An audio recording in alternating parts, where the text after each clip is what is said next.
दोस्तों बाज़ार की बात करें तो यहाँ पे बहुत ही ज़्यादा चौंकाने वाली अपडेट है। एक तरफ तो बाज़ार है ग्रीन, बीएसई सेंसेक्स देखेंगे तो आपको 76,000 के स्तर पे दिखाई देगा, लेकिन ज़बरदस्त पोर्टफोलियो में धुलाई हो रही है लोगों की। और इसके पीछे वजह है स्मॉल कैप और मिड कैप की पिटाई। तो आज स्मॉल कैप मिड कैप ज़बरदस्त गिर रहे हैं, सिर्फ बाज़ार देखने को ग्रीन है।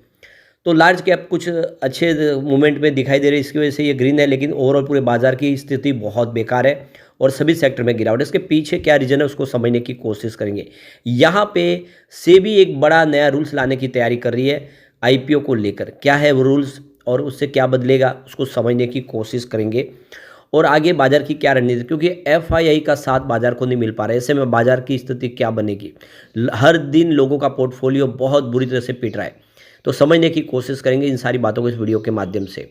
लेकिन फ्रेंड्स उससे पहले अगर आप पहली बार हमारे चैनल पे आए तो चैनल को सब्सक्राइब कर दीजिए, एक बेल आइकॉन दबा दीजिए ताकि जब भी नया वीडियो बने पहला नोटिफिकेशन आपको मिले। वीडियो पसंद आए तो लाइक से ज़रूर कीजिए। चलो फ्रेंड्स वीडियो स्टार्ट करते हैं। मैं हूँ आपका दोस्त एस बी दवे और हमारे अपने चैनल ऑनलाइन कमाई में आपका बहुत बहुत स्वागत है। तो इस समय 12 बजे के आसपास का टाइम है। बीएसई सेंसेक्स 76,004 के स्तर पर है, जहाँ पे 166 पॉइंट की तेजी है, यानी 0.22% अपर है बीएसई सेंसेक्स। अब इंट्राडे में 76,114 तक भी गया और जो लो बना वो 75,982 का है। यानी आज देखेंगे तो पूरे दिन में स्टॉक के अंदर गिरावट भले हुई हो, लेकिन सेंसेक्स में गिरावट नहीं है, सेंसेक्स ग्रीन ही है।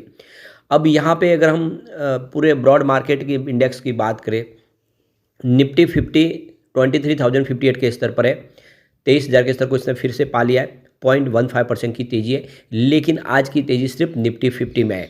अब निफ्टी नेक्स्ट 50 की बात कर ले तो 62,488 के स्तर पर, जहाँ पे 1.45% की ज़बरदस्त गिरावट है।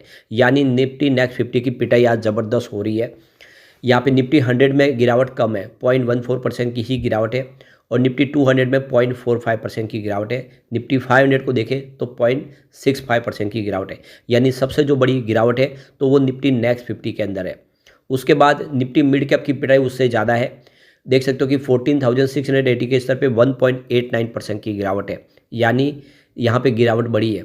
निफ्टी मिड कैप 100 में उससे बड़ी गिरावट है, करीब 1.93% की गिरावट है। अब गिरावट सबसे ज़्यादा कहाँ पे, तो सबसे बड़ी गिरावट है निफ्टी स्मॉल कैप 100 के अंदर, 2.29% की ज़बरदस्त गिरावट। और स्मॉल कैप की आज हो रही है पिटाई। अब निफ्टी मिड कैप 150 की बात करें तो 1.80% की गिरावट है। निफ्टी स्मॉल कैप 50 में 1.97% की गिरावट है। और निफ्टी स्मॉल कैप 250 इंडेक्स में 2.12% की गिरावट है। कहीं कोई राहत नहीं है। इंडिया वीएक्स वैसे इस समय 0.14% डाउन है, क्योंकि लार्ज कैप है जो ग्रीन है, बाकी ओवरऑल बाजार के सेंटीमेंट बिगड़े हुए हैं। अब सेक्टरल इंडेक्स की बात कर ले तो देख सकते हो कि जो सबसे बड़ी आज की गिरावट है तो वो देख सकते हो कि निफ्टी रियलिटी में 4.15% की गिरावट देखने को मिल रही है। यानी कल भी पिटाई हुई, आज भी निफ्टी रियलिटी की ज़बरदस्त पिटाई हो रही है। उसके बाद अगर कहीं गिरावट देखने को मिल रही है तो वो देख सकते हो कि निफ्टी मीडिया में 2.08% की गिरावट है। उसके बाद गिरावट अगर कहीं दिख रही है तो वो है निफ्टी मेटल में 1.75% की गिरावट है। निफ्टी पीएसयू बैंक में भी आज 1.37% की गिरावट है। निफ्टी प्राइवेट बैंक में गिरावट कम है, 0.21% की ही गिरावट है। ओवरऑल निफ्टी बैंक में 0.30% की गिरावट है। और निफ्टी फाइनेंशियल सर्विस में देखें तो 0.21% की गिरावट है। निफ्टी ऑटो में 0.18% की गिरावट है। सभी के सभी इंडेक्स रेड है। सिर्फ निफ्टी आईटी में आज तेजी है, 1.20% ये पॉजिटिव है। और इसी ने बाज़ार को ग्रीन बनाए रखा है, सिर्फ निफ्टी आईटी की वजह से, क्योंकि वेटेज बहुत ज़्यादा है 30 इंडेक्स के अंदर निफ्टी आईटी का भी। तो ये सारा रीज़न है कि सिर्फ निफ्टी आईटी की वजह से बाजार ग्रीन है। बाकी ओवरऑल बाजार की सेंटीमेंट पूरी बिगड़े और सभी सेक्टर इंडेक्स जो है पूरी तरह से धराशायी है। और इसके पीछे सबसे बड़ा रीज़न है एफआईआई। अब एफआई लगातार बाजार में बिकवाली कर रहे। कल भी उन्होंने 9,983 करोड़ की खरीदारी की, लेकिन सामने 15,903 करोड़ की बिकवाली कर दी। यानी कल उन्होंने 5,920 करोड़ का अपना माल बेचा है और बहुत बड़ी बिकवाली है। इस महीने में अभी तक 56,832 करोड़ की बिकवाली कर दी है। तो बाजार में ज़बरदस्त बिकवाल एफआई है और इसीलिए बाजार को सपोर्ट मिल नहीं पा रहा है। बाजार को साथ दे रहे हैं तो वो है डीआई। डीआई ने कल 14,355 करोड़ का फ्रेश इन्वेस्टमेंट किया, सामने 10,855 करोड़ की बिकवाली की। तो उनकी खरीदारी का आंकड़ा है वो 3,500 करोड़ पॉजिटिव है। और इस महीने में अभी तक 57,189 करोड़ की उन्होंने खरीदारी कर ली है। तो जितनी बिकवाली बाजार में एफआई कर रही है उतनी ही खरीदारी डीआई कर रही है, बाजार को संभालने की कोशिश कर रहे हैं। लेकिन बाजार है कि गिरने का उठने का नाम नहीं ले, सिर्फ गिर ही रहा है और उसके पीछे रिटेल इन्वेस्टर पैनिक करके बिकवाली कर रहे हैं। तो बाजार को लेके देख सकते हो कि अनुज सिंघल का कहना है कि बाजार में कुछ एक्सीडेंट हो सकते हैं। India Mart, India cement, Dalmia Bharat जैसे आज जो है इस शेयरों में एक्सीडेंट की संभावना है। तो बाजार में इस समय खराब नतीजों के लिए बिल्कुल जगह नहीं है। अच्छे नतीजों में भी बाजार कमियां खोज रहा है, यानी इस समय बाजार में कोई अच्छा नतीजा दे रहा है तो उसका भी पॉजिटिव असर देखने को मिल रहा है, उसमें भी कुछ कमियां निकाली जा रही है। इंडियन होटल्स ओबेरॉय की जमकर कल धुनाई हुई और क्या लेना नहीं है बल्कि क्या बेचना है इस बाजार की थीम बन चुका है। बाजार में लोग खरीदने को देख ही नहीं रहे, सिर्फ बिकवाली की तरफ देख रहे, लॉस बुक कर रहे। तो अनुज सिंघल का कहना है कि एफआई की ताबड़तोड़ बिकवाली अभी भी जारी है। अब लोग एफआई के शॉर्ट का मजाक उड़ाना बंद करेंगे। एफआई के शॉर्ट ने 3 महीनों में 3 साल का पैसा बनाया, रिटेल ने 3 महीनों में 3 साल जितना पैसा खोया है। और बाजार में एक ख़राब दौर है जो इस समय दौर से सही सलामत निकलेगा, अगले दौर में बड़ा पैसा बना सकता है। तो इस समय बाजार के सेंटीमेंट बिगड़े हुए और इसीलिए आपको खास इस समय रणनीति के तहत काम करना चाहिए। और देख सकते हो कि डिप और एसआईपी ये फार्मूला न भूले और ट्रेडिंग से सावधान रहे, ये अनुज सिंघल ने कहा है। फिलहाल आप देख सकते हो कि आज कुछ बड़े नतीजे आने वाले जिसमें HDFC bank, Hindustan Unilever limited, BPCL, Coforge, हुडको और Persistent system, Pidilite industries, Polycab, Tata communications, इनके नतीजे आएगी उसकी बाजार अपनी दशा दिशा तय करेगा। एचडीएफसी और एचयूएल देश की सबसे बड़ी प्राइवेट बैंक एचडीएफसी है और एफएमजी सेक्टर की सबसे बड़ी कंपनी एचयूएल है। इसके अलावा कॉफोर्ज और Persistent system mid cap IT के बड़े शेयर है। Pidilite Polycab non index consumption के बड़े शेयर है। तो यहाँ पे एचडीएफसी बैंक से तो फिलहाल उम्मीद नहीं है क्योंकि वो पहले ही कह चुके हैं कि इस बार कोई खास नतीजे नहीं होंगे। कुछ पॉजिटिव हो जाए, बात बन जाए, कुछ हो जाता है तो होगा। एचयूएल के नतीजे पर अभी फ़िलहाल इतना कोई दारोमदार नहीं है।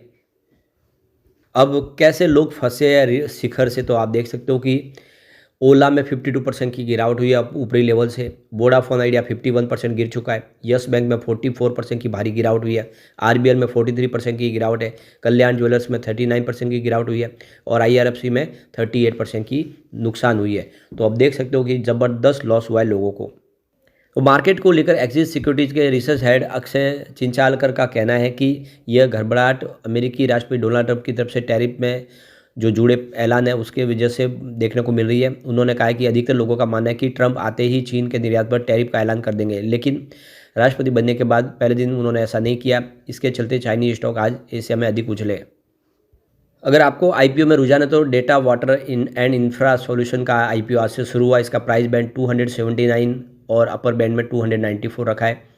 तो ये देख सकते हो कि आईपीओ ओपन 22 जनवरी को हुआ है, क्लोजिंग होगा 24 जनवरी को, शेयर अलॉटमेंट होगा 27 जनवरी को और रिफंड होगा 28 जनवरी को और डीमेट अकाउंट में भी शेयर क्रेडिट होंगे 28 जनवरी को और मार्केट में लिस्टिंग होगी 29 जनवरी को। तो 14,700 करोड़ रुपीज़ का मिनिमम इन्वेस्टमेंट कर सकते हैं। और आप देख सकते हो कि यहाँ पे रिटेल इन्वेस्टर के लिए 35% का हिस्सा रखा गया है, 15% हिस्सा नॉन इंस्टीट्यूशनल इन्वेस्टर के लिए है। तो ये आप अपने हिसाब से इसमें सोच सकते हैं। कंपनी 2016 में स्थापित हुए थे। अब यहाँ पे सेबी एक बड़ा फैसला करने की तैयारी कर रहा है। आईपीओ शेयर के लिए प्री लिस्टिंग ट्रेडिंग प्लेटफॉर्म बनाने पर विचार कर रहा है सेबी। चेयरपर्सन माधवी बुच ने इसमें जानकारी दी है। तो स्टॉक मार्केट रेगुलेटर सेबी ने एक ऐसे प्लेटफॉर्म को लॉन्च करने के बारे में विचार कर रही है जहाँ शेयर की लिस्टिंग से पहले ही निवेशकों को कंपनी के शेयरों में ट्रेडिंग की इजाज़त मिल सके।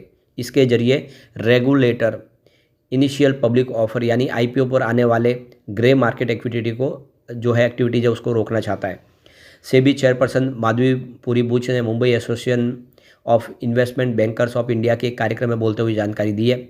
और माधवी बुच ने कहा है कि शेयरों के अलॉटमेंट होने से लेकर उसकी ट्रेडिंग शुरू होने के बीच में बड़े पैमाने पर अनौपचारिक ट्रेडिंग होती है। अगर निवेशक ऐसा करना चाहते हैं तो उन्हें एक रेगुलेटेड प्लेटफॉर्म पर इसी तरह के काम करने का मौका क्यों न दिया जाए, यानी जो ग्रे मार्केट काम होता है वो क्यों ना एक तरह से प्लेटफॉर्म जो रेगुलेटेड प्लेटफॉर्म के माध्यम से वो कर पाए लिस्टिंग के पहले ही। तो माधवी पूरी बुच का कहना है कि लिस्टिंग से पहले भले ही स्टॉक एक्सचेंज पर शेयरों की ट्रेडिंग शुरू नहीं हुई है, लेकिन अगर शेयरों का अलॉटमेंट हो चुका है तो निवेशक उन शेयरों का हकदार होता है। अगर लिस्टिंग से पहले ट्रेडिंग के लिए प्लेटफॉर्म शुरू होता है तो निवेशक शेयर को ट्रेडिंग की सुविधा मिल पाएगी। मीडिया रिपोर्ट के अनुसार आईपीओ की लिस्टिंग से पहले होने वाले प्रॉफिट से ग्रे मार्केट एक्टिविटी काफ़ी बढ़ी है। माधवी बुच ने कहा है कि जब इन्वेस्टमेंट बैंकर थी तो वे ग्रे मार्केट एक्टिविटी को कर्व ट्रेडिंग कहा जाता था। तो ग्रे मार्केट एक देख सकते हो कि गैर कानूनी प्लेटफॉर्म है जिस पे पहले ही सौदे हो जाते हैं। आईपीओ की लिस्टिंग के पहले ही ग्रे मार्केट में प्राइस अप डाउन होती है और इसी को रोकने के लिए सेबी नया रूल्स लाने की तैयारी कर रही है। लेकिन फ्रेंड्स, कोई भी इन्वेस्टमेंट करने से पहले अपने फाइनेंशियल एडवाइज़र से एडवाइस ले ले या अपना खुद का रिसर्च करें, क्योंकि मैंने वीडियो आपके एजुकेशनल पर्पज़ के लिए ही बनाया। वीडियो पसंद आए तो लाइक से जरूर कीजिए और चैनल को सब्सक्राइब कर दीजिए। Thank you friends.